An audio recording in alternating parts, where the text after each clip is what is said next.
ಪ್ರೀತಿಯ ದ್ವಿತೀಯ PUC ವಿದ್ಯಾರ್ಥಿಗಳೇ, ಎಲ್ಲರಿಗೂ ಕೂಡ ಮತ್ತೊಮ್ಮೆ ನನ್ನ ಯೂಟ್ಯೂಬ್ ಚಾನಲ್ಗೆ ಸ್ವಾಗತವನ್ನು ಕೋರ್ತಾ ಇದ್ದೇನೆ. ಕ್ಷಮಿಸಬೇಕು, ಬಹಳ ಅಂದರೆ ಆ ಕಮೆಂಟ್ಸ್ಗಳನ್ನು ಓದಿ ನನಗೆ ಒಂಥರ ಆಗ್ತಾಯಿದೆ.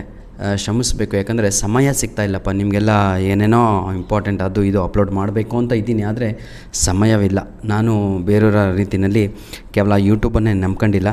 Okay, I am working in 2 colleges. Anyhow, without wasting our time, let me start this today's topic. ಇವತ್ತಿನ ಈ ಒಂದು ಟಾಪಿಕಲ್ಲಿ ಏನು ಅಂತ ಹೇಳಿದರೆ, ಎಕ್ಸಾಮಲ್ಲಿ ಒಂದು 5 ಮಾರ್ಕ್ಸಿಗೆ ಒಂದು ಗ್ರಾಮರ್ ಟಾಪಿಕ್ ಇದೆ. ನಿಮಗೆ ಟಾಪಿಕ್ ಆ ಹೆಸರು ಏನು ಅಂದರೆ ಗ್ರಾಮರಲ್ಲಿ ಅದು ಡೈರೆಕ್ಟ್ ಆ್ಯಂಡ್ ಇಂಡೈರೆಕ್ಟ್ ಸ್ಪೀಚ್ ಅಂತ. ಡೈರೆಕ್ಟ್ ಹಾಗೂ ಇಂಡೈರೆಕ್ಟ್ ಸ್ಪೀಚ್ ಅಂತ, ಆಯಿತಾ. ಇದನ್ನು ವಿದ್ಯಾರ್ಥಿಗಳು ಹೆಚ್ಚು ಅಂದರೆ 3 ಅಂಕಗಳನ್ನು ತೆಗಿತಾ ಇದ್ದಾರೆ. ಕಡಿಮೆ ಅಂದರೆ 0 ಮಾರ್ಕ್ಸು. ಅಂದರೆ ಅರ್ಥ ಆಗತ್ತಲ್ವ, ಯಾರು ಕೂಡ ಬರಿತಾನೇ ಇಲ್ಲ. ಆದರೆ ಬರಿತಾ ಇದ್ದಾರೆ, ಕೆಲವೊಬ್ಬರು ಫುಲ್ ಸಮ್ಮರಿಯನ್ನೇ ಬರೆದು ಬರ್ತಾಯಿದ್ದಾರೆ. ಇದೇನು ಮಾಡಬೇಕು ಅಂತ ಯಾರಿಗೂ ಕೂಡ ಗೊತ್ತಾಗ್ತಾ ಇಲ್ಲ. ಈ ಟಾಪಿಕಲ್ಲಿ ಏನಿದೆ ಅಂತ ಪ್ರಶ್ನೆನ ನೋಡ್ಬೋದು. ರಿಪೋರ್ಟ್ ದಿ ಫಾಲೋಯಿಂಗ್ ಕಾನ್ವರ್ಸೇಷನ್ ಅಂತ ಇದೆ. ರಿಪೋರ್ಟ್ ದಿ ಫಾಲೋಯಿಂಗ್ ಕಾನ್ವರ್ಸೇಷನ್ ಅಂದ್ರೇ ಡೈರೆಕ್ಟ್ ಆ್ಯಂಡ್ ಇಂಡೈರೆಕ್ಟ್ ಸ್ಪೀಚ್ ಅಂತ.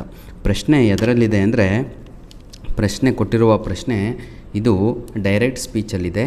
ನೀವು ಇಂಡೈರೆಕ್ಟ್ ಸ್ಪೀಚಲ್ಲಿ ಉತ್ತರವನ್ನು ಬರೆಯಬೇಕು. SSLC ವಿದ್ಯಾರ್ಥಿಗಳಿಗೂ ಕೂಡ ಇದು ಇದೆ, ಅರ್ಥ ಆಗುತ್ತಲ್ವ. ಎಲ್ಲ ಕಾಂಪಿಟೇಟಿವ್ ಎಕ್ಸಾಮ್ಗೂ ಕೂಡ ಇದು ಇದೆ. ಈಗ ನನ್ನ ಪ್ರೀತಿಯ ವಿದ್ಯಾರ್ಥಿಗಳೇ, ಈಗಾಗಲೇ ನಾವು ಒಂದು ವಿಡಿಯೋ ಈ ರಿಪೋರ್ಟ್ ದಿ ಫಾಲೋಯಿಂಗ್ ಕಾನ್ವರ್ಸೇಷನ್ ಮೇಲೆ ಅಪ್ಲೋಡನ್ನು ಮಾಡಿಕೊಟ್ಟಿದ್ದೇನೆ. ನಿಮಗೆ ಎಕ್ಸಾಮಲ್ಲಿ ಈ ರೀತಿಯಾಗಿ ಪ್ರಶ್ನೆ ಇರಲ್ಲ, ಈ ರೀತಿಯಾಗಿ ಪ್ರಶ್ನೆ ಇರುತ್ತೆ. ರಿಪೋರ್ಟ್ ದಿ ಫಾಲೋಯಿಂಗ್ ಕಾನ್ವರ್ಸೇಷನ್ ಅಂತ ಇರುತ್ತೆ. ಇದು ಇರುವಂಥದ್ದು 5 ಅಂಕಗಳಿಗೆ, ಆಯಿತಾ. ಒಂದು 5 ನಿಮಿಷದಲ್ಲಿ ಮಾಡಿ ಒಗಿಬೋದು. ಯಾವುದೇ ಕಾರಣಕ್ಕೂ ಇಲ್ಲಿ ಹ್ಯಾಂಡ್ ರೈಟಿಂಗ್ ಸರಿ ಇಲ್ಲ ಅಥವಾ ಅದು ಸರಿ ಇಲ್ಲ ಇದು ಸರಿ ಇಲ್ಲ ಅಂತ ಮಾರ್ಕ್ಸು ಇಲ್ಲಿ ಕಡಿಮೆ ಕೊಡುವ ಹಾಗೆ ಇಲ್ಲ. ಸಂಪೂರ್ಣವಾಗಿ ಈ ವಿಡಿಯೋನ ನೋಡಿದರೆ ನಿಮ್ಗೆ ಯಾವುದೇ ಕಾರಣಕ್ಕೂ ಮುಂದೆ ಡೌಟ್ ಬರುವುದಿಲ್ಲ, ಆಯಿತಾ. Anyhow, without wasting our time, let me start this video. ಈ ವಿಡಿಯೋನ ಪ್ರಾರಂಭ ಮಾಡೋಣ ಬನ್ನಿ. ಈಗ ತಾವುಗಳು ಏನು ಮಾಡಬೇಕು ಅಂದರೆ, ಈ ಪ್ರಶ್ನೆ ಇದೆ ಅಲ್ವಾ, ಸಂಪೂರ್ಣವಾಗಿ ಒಂದು ಪೇಪರು ಪೆನ್ ತಗೊಂಡು ಬರೆದು ಇಟ್ಕೊಂಡ್ರೆ ಬಹಳ ಒಳ್ಳೆಯದಾಗತ್ತೆ, ಆಯಿತಾ. ನಾನು ನಿಮಗೆ ಕಲಿಸ್ತಾ ಹೋಗ್ತೇನೆ ಈಗ ಯಾವ ರೀತಿಯಾಗಿ ಎಕ್ಸಾಮಲ್ಲಿ ತಾವುಗಳು ಬರಿಬೇಕು ಅನ್ನೋದನ್ನು ನಾನೇ ಬರೆದು ನಿಮಗೆ ತೋರಿಸ್ತಾ ಹೋಗ್ತೇನೆ. ಇದು ನನ್ನ ಮಾರ್ಜಿನ್ ಅಲ್ವಾ.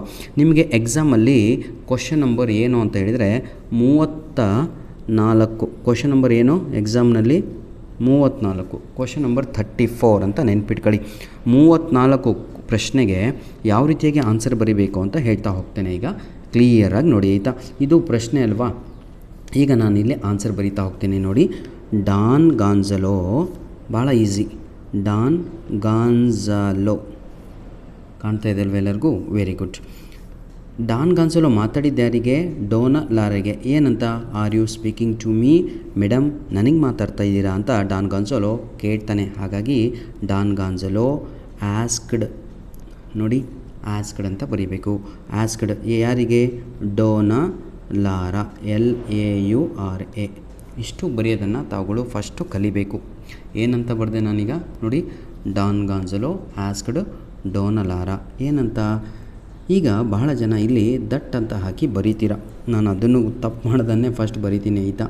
ಇದು ದಟ್ಟು ತಪ್ಪು, ಇಲ್ಲಿ ದಟ್ಟು ಬರೋದೇ ಇಲ್ಲ. ಕಾಣ್ತಾ ಇದೆಯಾ ವಿದ್ಯಾರ್ಥಿಗಳೇ? ನಿಮಗಾಗಿ ಹೊಸ ಪ್ರಯೋಗಗಳನ್ನು ಮಾಡ್ತಾ ಇರುವಂಥದ್ದು, ಆಯಿತಾ. ಅದು ಇದು ಪರ್ಚೇಸ್ ಮಾಡ್ತಾಯಿದ್ದೀವಿ. ದಯವಿಟ್ಟು we are not demanding anything man. ದಯವಿಟ್ಟು ವಿಡಿಯೋನ ಸಂಪೂರ್ಣ ನೋಡಿದರೆ ಸಾಕು, ಅದೇ ಖುಷಿಯಾಗುತ್ತೆ. Don Gonzalo asked Dona Lara that ಅಂತ ಬರೀಬಾರ್ದು. ಇಫ್ ಅಂತ ಬರೀರಿ, ಮಾರ್ಕ್ಸು ಎಕ್ಸಾಮಲ್ಲಿ ಕೊಡ್ತಾರೆ, ಆಯಿತಾ. ಯಾವಾಗ ಇಫ್ ಅಂತ ಬಳಸಬೇಕು ಅಂದರೆ, ಪ್ರಶ್ನೆಯಲ್ಲಿ ಕ್ವಶನ್ ಮಾರ್ಕ್ ಇದ್ದಾಗ ಇಫ್ ಅಂತ ಬಳಸಬೇಕು. Clear all of you?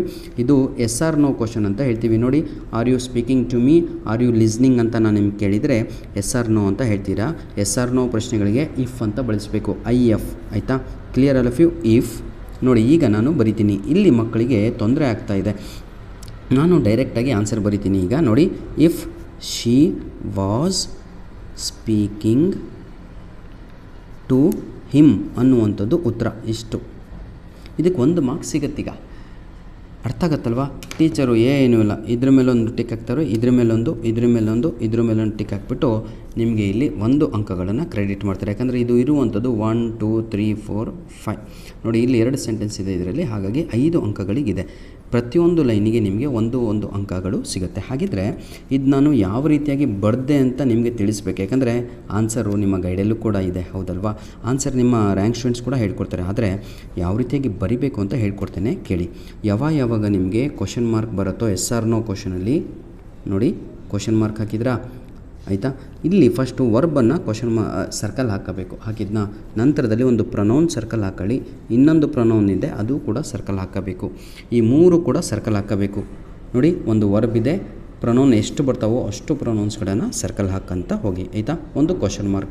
ಈ ಕ್ವಶನ್ ಮಾರ್ಕನ್ನು ಡಿಲೀಟ್ ಮಾಡಬೇಕು ಅಂದರೆ ಈ ಸೆಂಟೆನ್ಸನ್ನು ನಾವು ಸ್ಟೇಟ್ಮೆಂಟ್ ಮಾಡಬೇಕಾಗತ್ತೆ. ಸ್ಟೇಟ್ಮೆಂಟ್ ಮಾಡಬೇಕು ಅಂದರೆ ಎರಡೂ ಕೂಡ ಇಂಟರ್ಚೇಂಜ್ ಮಾಡಬೇಕು ಪ್ಲೇಸು, ಎರಡೂ ಕೂಡ. ಇಲ್ಲಿ ಆರ್ ಯು ಅಂತ ಇದೆ ನೋಡಿ. ಯು ಅಂದರೆ ಯಾರಿಲ್ಲಿ? ಡೋನಲಾರ ಹುಡುಗಿ ಆಗಿದ್ದಕ್ಕೆ ನಾನಿಲ್ಲಿ ಶಿ ಅಂತ ಬರೆದೆ. ಯು ಅನ್ನು ರೀಪ್ಲೇಸ್ ಏನಂತ ಮಾಡಿದೆ? ನಾನು ಶಿ ಅಂತ ಮಾಡಿದೆ. ಅರ್ಥ ಆಗ್ತಾ ಇದೆಯಾ ವಿದ್ಯಾರ್ಥಿಗಳೇ?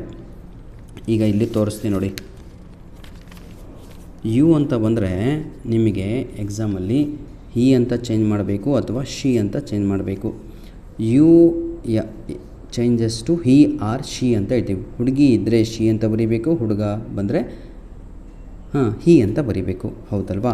ಅಲ್ಲಿ ಈಗ ಆರ್ ಅಂತ ಇದೆ, ಆರ್ ಅಂತ ಸರ್ಕಲ್ ಹಾಕ್ಕೊಂಡಿದ್ದೀವಿ. ಯಾಕೆ ನಾನು ಇದ್ರ ಬಗ್ಗೆ ನೋಡಿ ಇದನ್ನು ಕಲಿಬೇಕು ತಾವುಗಳು. ಈ ಆರ್ ಅನ್ನೋದು ನೋಡಿ ವರ್ ಅಂತಲೂ ಕೂಡ ಚೇಂಜ್ ಆಗುತ್ತೆ, ಅರ್ಥ ಆಗುತ್ತಾ? ಅಥವಾ ವಾಸ್ ಅಂತಲೂ ಕೂಡ ಚೇಂಜ್ ಆಗುತ್ತೆ.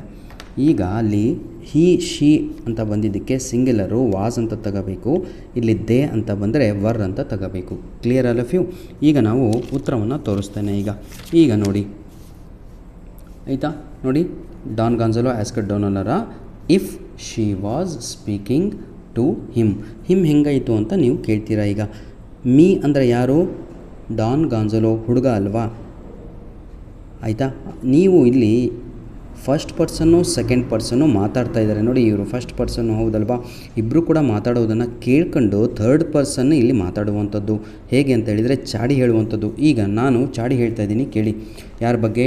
ಡಾನ್ ಗಾನ್ಜಲೋ ಹಾಗೂ ಡೋನಲಾರ ಬಗ್ಗೆ. ಏನಂತ? ಡಾನ್ ಗಾನ್ಜಲೋ ಹೇಳಿದ್ಲು ಕಣೋ, ನೋಡು, ಹೇಳಿದ್ಲು ಕಣೋ ಅಥವಾ ಕೇಳಿದ್ಲು ಕಣೋ. ಡಾನ್ ಗಾನ್ಜಲೋ ಕೇಳ್ದ ಕಣೋ, ಯಾರಿಗೆ? ಡೋನಲಾರಿಗೆ. If she was speaking to him, ಅವಳು ಅವನಿಗೆ ಮಾತಾಡ್ಸಿದ್ಲಾ? Clear all of you? ಅವನಿಗೆ, ಆಯಿತಾ? ಟು ಹಿಮ್ ಅಂತ, ಅವನಿಗೆ ಅಂತ. ನೀವೇನು ಮಾಡ್ತೀರಾ? ಇಲ್ಲಿ ಮೀ ಅಂತ ಬರೆದು ಬಿಡ್ತೀರಾ, ಹಿ ಅಂತ ಬರೀತಾ ಇದ್ದೀರಾ, ಅದು ತಪ್ಪಾಗತ್ತೆ. ಇಲ್ಲಿ ನಾವು ಏನೆಲ್ಲ ಬದಲಾವಣೆ ಮಾಡಿದ್ವಿ, ಇದೊಂದು ನೋಡಿ ರೆಡ್ಡಿಂಕಲ್ಲಿ ಹಾಕಿದ್ದೀನಿ. ಈಗ ಕ್ಲಿಯರ್? ಇಲ್ಲಿ ದಟ್ ಬರೆದ್ರೆ ತಪ್ಪಾಗತ್ತೆ ಮಕ್ಕಳೇ, ಆಯಿತಾ? ಸ್ಟೇಟ್ಮೆಂಟ್ಗಳಿಗೆ ಬರೀಬೇಕು. ಈಗ ನಾನು ಸೆಕೆಂಡ್ ಲೈನನ್ನು ಬರಿತೀನಿ, ಎಷ್ಟು ಈಸಿ ಇದೆ ಅಂತ ನೋಡ್ತಾ ಹೋಗಿ. ಈಗ ಡೋನಲಾರ ನೋಡಿ, ಸೆಕೆಂಡ್ ಲೈನ್ ಬರಿತಾ ಇದ್ದೀನಿ. ಇದನ್ನು ಕಂಟಿನ್ಯೂ ಪ್ಯಾಸೇಜ್ ರೀತಿ ಬರಿಬೇಕು. ಡೋನಲಾರ ಕಾಣ್ತಾ ಇದೆ ಎಲ್ಲರಿಗೂ? ಆಯಿತಾ? ಫಸ್ಟ್ ಟೈಮ್ ಅಪ್ಪ ಈ ರೀತಿ ಮಾಡ್ತಾ ಇರೋದು, ಆಯಿತಾ? ಹೊಸದಾಗಿ ಒಂದು ಎಕ್ವಿಪ್ಮೆಂಟನ್ನು ಪರ್ಚೇಸ್ ಮಾಡಿದ್ದೀವಿ ನಿಮಗೋಸ್ಕರ. ಡೋನಲಾರ ನೋಡಿ ಏನು ರಿಪ್ಲೈಡ್, ಅವಳು ರಿಪ್ಲೈ ಕೊಟ್ಟಳು ಇದಕ್ಕೆ, ಅದನ್ನು ನೀವು ರಿಪ್ಲೈಡ್ ಅಂತ ಬರೀಬೇಕು, ಆಯಿತಾ? ಈ ರಿಪ್ಲೈಡ್ ಜಾಗದಲ್ಲಿ ನೀವು ಏನಾದರೂ ಈ ರೀತಿಯಾಗಿ ಬರೆದ್ರೆ ಎಲ್ಲ ತಪ್ಪು. ನಾನು ತೋರಿಸ್ತಾ ಇದ್ದೀನಿ ಎಕ್ಸಾಮಲ್ಲಿ. ರಿಪ್ಲೈಯಿಂಗ್ ತಪ್ಪು, ರಿಪ್ಲೈಸ್ ತಪ್ಪು, ರಿಪ್ಲೈ ಇದು ತಪ್ಪು, ಇವೆಲ್ಲ ತಪ್ಪು, ಆಯಿತಾ? ಇದನ್ನು ನಾವು ರಿಪ್ಲೈಡ್ ಅಂತ ಬರೀಬೇಕು, ಪಾಸ್ಟ್ ಟೆನ್ಸಲ್ಲೇ ಬರೀಬೇಕಾಗತ್ತೆ. ಕ್ಲಿಯರ್ ವಿದ್ಯಾರ್ಥಿಗಳೇ? ರಿಪ್ಲೈಡ್ ಏನಂತ ರಿಪ್ಲೈ ಮಾಡಿದ್ಲು? ಯಾರಿಗೆ? ನೋಡಿ, ರಿಪ್ಲೈಡ್ ಯಾರಿಗೆ? Don Gonzalo positively, POSITIVELY. ನೋಡಿ, Dona Lara replied Don Gonzalo positively. ಈ ಎಸ್ ಅನ್ನೋದನ್ನು ನಾವು ಇಲ್ಲಿ ವಿದ್ಯಾರ್ಥಿಗಳೇ ಎಸ್ ಅನ್ನೋದನ್ನು ಪಾಸಿಟಿವ್ಲಿ ಅಂತ ಬರಿಬೇಕು. ಇಲ್ಲಿ ನೋ ಅಂತ ಬಂದರೆ ನೆಗೆಟಿವ್ಲಿ ಅಂತ ಬರಿಬೇಕು. ವಿಡಿಯೋ ಸ್ವಲ್ಪ ನಿಧಾನವಾಗಿ ಮಾಡ್ತಾಯಿದ್ದೇನೆ, ಬೇಜಾರಾಗಬೇಡಿ, ಆಯಿತಾ? ಬನ್ನಿ ಈಗ ಮೂರನೆಯ ಸಾಲನ್ನು ನೋಡೋಣ. Don Gonzalo what do you wish ಅಂತ ಇದೆ. ಈಗ ನಾನು ಬರಿತಾ ಇದ್ದೀನಿ ನೋಡಿ, ಡಾನ್ ಗಾನ್ಜಾಲೋ, ಇದು ಕೇಳಿದ್ದಲ್ವಾ? ವಾಟ್ ಡು ಯು ವಿಶ್ ಕೇಳ್ತಾನೆ. ಆಸ್ಕ್ಡ್ ಯಾರಿಗೆ?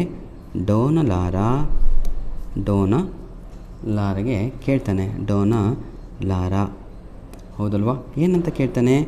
ವಾಟ್.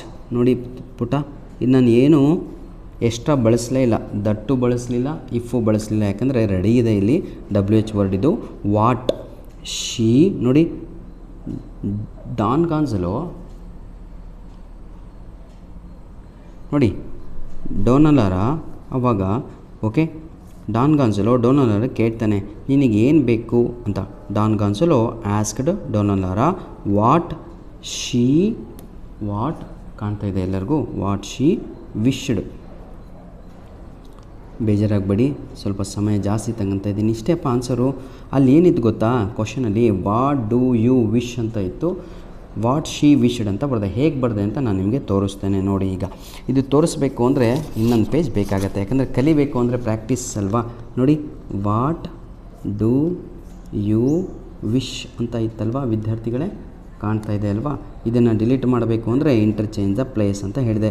ಯು ಅಂದರೆ ಶಿ ಅಂತ ಆಗುತ್ತೆ, ಡೂ ಅನ್ನೋದು ಡಿಡ್ ಆಗುತ್ತೆ, ಪ್ಲಸ್ಸು ಈ ವಿಶ್ ಇದೆ ಅಲ್ವಾ, ಕಾಣ್ತಾ ಇದೆಯಾ, ಸಾರಿ ನೋಡಿ, ಯು ಅನ್ನೋದು ಶಿ ಆಯಿತು, ಡೂ ಅನ್ನೋದು ಡಿಡ್ಡು, ಈ ವಿಶ್ ಆಯಿತು. ಈ ಶಿ ಡಿಡ್ ಪ್ಲಸ್ ವಿಶ್ ಅನ್ನೋದು ವಿಶ್ಡ್ ಅಂತ ಆಯಿತು. ಕ್ಲಿಯರ್ ನೋಡಿ, ವಾಟ್ ಶಿ ವಿಶ್ಡ್ ಅನ್ನೋದು ನಮ್ಮ ಉತ್ತರ ಆಗತ್ತೆ. ಹಾಗಾಗಿ ನಾನಿಲ್ಲಿ ವಾಟ್ ಶಿ ವಿಶ್ಡ್ ಅಂತ ಬರೆದಿದ್ದೇನೆ. 5 ಅಂಕ ಬೇಕು ಅಂದರೆ ಸ್ವಲ್ಪ ಸಮಯ ಕೊಡಬೇಕಾಗತ್ತಪ್ಪ. What she wished. ಈಗ ಕೊನೆಯ ಸಾಲುಗಳು ಭಾಳ ಈಸಿ ಆಯಿತಾ. ನೋಡಿ, ಡೋನಲಾರ ಭಾಳ ಈಸಿ. ನಾನು ನಿಮಗೀಗ ತೋರಿಸ್ತಾ ಹೋಗ್ತಾ ನೋಡಿ ಎಷ್ಟು ಈಸಿಯಾಗಿದೆ ವಿದ್ಯಾರ್ಥಿಗಳೇ. ಕ್ಷಮಿಸಬೇಕು, ಕಾಲೆಲ್ಲ ಬರ್ತಾ ಇರುತ್ತೆ, ಕೆಲವೊಮ್ಮೆ ಬ್ಯುಸಿ ಅಲ್ವಾ. ಹಾಂ, ಕೊನೆಯ ಸಾಲುಗಳನ್ನು ತೋರಿಸ್ಲಿಕ್ಕೆ ಅಂತ ಸರಿಸ್ತಾ ಇದ್ದೀನಿ ಪೇಪರು, ಬೇಜಾರಾಗಬೇಡಿ. ನೋಡಿ, ಡೋನಲಾರ ಅಲ್ವಾ, ಡೋನಲಾರ ನೋಡಿ, ನಿಮಗೆ ಎಕ್ಸಾಮಲ್ಲಿ ಇದೇ ರೀತಿ ಬರೀರಪ್ಪ ಅಂತ ತೋರಿಸ್ಲಿಕ್ಕಾಗಿ ಆಯಿತಾ. ಡೋನಲಾರ ಏನು ಹೇಳಿದ್ದಕ್ಕೆ ಸೆಡ್ ಅಂತ ಬರಿಬೋದು, ಟೋಲ್ಡ್ ಅಂತಲೂ ಬರಿಬೋದು. ಡಾನ್ ಗಾನ್ಸಲೋ ಟು ಅಂತ ಬರಿಬಾರ್ದಾಯ್ತಾ, ಗಾನ್ಸಲೋ ದಟ್ ಅಂತ ಬರಿಬೇಕಿಲ್ಲಿ, ದಟ್ ನೋಡಿ. ನಾನೀಗ ಇಲ್ಲಿ ಆಸ್ಕ್ಡ್ ಅಂತ ಬರೆದೆ, ಈ ಲೈನಿಗೆ ಯಾವುದು ರಿಪ್ಲೈಡ್ ಅಂತ ಬರೆದೆ, ಇಲ್ಲಿ ದಟ್ ಅಂತ ಯೂಸ್ ಮಾಡ್ತಾಯಿದ್ದೀನಿ, ಸೆಡ್ ಅಂತ ಯೂಸ್ ಮಾಡಿ, ಇಲ್ಲಿ ವಾಟ್ ಅಂತ ಯೂಸ್ ಮಾಡಿದೆ. ಪ್ರತಿಯೊಂದು ಲೈನಿಗೆ ನಾನು ಬೇರೆ ಬೇರೆ ಯೂಸ್ ಮಾಡಿದ್ದೀನಿ, ಯಾಕಂದರೆ ಅದು ಡಿಪೆಂಡ್ ಆಗುತ್ತೆ ಏನು ಬರಿತಾ ಇದ್ದೀವಿ ಅಂತ. Don Gonzalo shed Don that ಏನಂತ ಹೇಳಿದ್ದು ನೋಡಿ, ಯು ಹ್ಯಾವ್ ಸ್ಕೇರ್ಡ್ ಅಂತ ಇದೆ. ಯು ಹ್ಯಾವ್, ಯು ಅಂದರೆ ಯಾರು, ಹುಡುಗ. ಹೀ ಹ್ಯಾಡ್, ಭಾಳ ಈಸಿಯಪ್ಪ, he had scared. Question copy ಮಾಡಿ ಬರಿತಾ ಇದ್ದೀನಿ ನೋಡಿ. ಕ್ವಶನಲ್ಲಿ ಏನಿದೆ ನೋಡಿ, ಅವೇ ಅವೇ, ದಿ ಅಂತಲೇ ಬರಿತೀನಿ. ಈಗ ದಿ ಬರ್ಡ್ಸ್ ಅಂತ ಇದೆ, ಬರ್ಡ್ಸ್ ಅಂತ ಬರಿತಾ ಇದ್ದೀನಿ. Copy and write my dear. ಇದು ನೋಡಿ, ದೇ ವರ್ ಫೀಡಿಂಗ್ ಆನ್. ನೋಡಿ, ಇದೊಂದು ಚೇಂಜ್ ಮಾಡಬೇಕಾಗತ್ತೆ. ಕಾಣ್ತಾ ಇದೆ ಎಲ್ಲರಿಗೂ, ಕಾಣ್ತಾ ಇಲ್ವಾ? ಹಾಂ, ಇದು ಚೇಂಜ್ ಮಾಡಬೇಕಾಗತ್ತೆ. ಮೈ ಅನ್ನೋದು ಹರ್, ಅವಳ ಆಯಿತಾ. ಹಾಗಾಗಿ ಉತ್ತರದಲ್ಲಿ ಏನು ಬರಿಬೇಕು, on her bread crumbs, CRUMBS. ಇಷ್ಟು ಬರೆದ್ರೆ ನಿಮಗೆ 5 ಅಂಕಗಳು ಹಿಂಗೆ ಹಾಕಿಬಿಟ್ಟು ಟೀಚರು 5 ಅಂಕ ಅಂತ ಕೊಡ್ತಾರೆ. ಇಲ್ಲಿ ಕೆಲವೊಮ್ಮೆ ಒಂದೊಂದು ಸಲ ಏನು ಮಾಡ್ತಾರೆ ಅಂದರೆ ಹ್ಯಾಡ್ ಬೀನ್ ಅಂತಲೂ ಯೂಸ್ ಮಾಡಲಾಗಿದೆ. ತಪ್ಪಲ್ಲ, ಎರಡೂ ಕೂಡ ಸರಿ ವಿದ್ಯಾರ್ಥಿಗಳೇ ಆಯಿತಾ. ಈ ರೀತಿಯಾಗಿ ತಾವುಗಳು ಬರೆದ್ರೆ ನಿಮ್ಮ ಎಕ್ಸಾಮಲ್ಲಿ ನಿಮಗೆ 5 ಅಂಕಗಳನ್ನು ನೀಡ್ತಾರೆ. ಧನ್ಯವಾದಗಳು. ದಯವಿಟ್ಟು ನಮ್ಮ ವೀಡಿಯೋಸ್ಗಳನ್ನು ನಿಮ್ಮ ಫ್ರೆಂಡ್ಸ್ಗಳಿಗೆ ಶೇರ್ ಮಾಡಿ. ಇನ್ನೂ ಅರ್ಥ ಆಗಿಲ್ಲ, ಸಿಂಗಲ್ ಲೈನ್ ಕಲಿಬೇಕು ಅಂತ ಹೇಳಿದರೆ ವಿದ್ಯಾರ್ಥಿಗಳೇ ದಯವಿಟ್ಟು ಏನು ಮಾಡಬೇಕು ತಾವುಗಳು ಅಂತ ನಾನು ಹೇಳ್ತೀನಿ ಕೇಳಿ. ಇದೇ ವಿಡಿಯೋದ ಡಿಸ್ಕ್ರಿಪ್ಷನ್ ಬಾಕ್ಸಲ್ಲಿ ಸಂಪೂರ್ಣವಾಗಿ ಲಿಂಕ್ಸ್ಗಳನ್ನು ಕೊಟ್ಟಿರ್ತೇನೆ.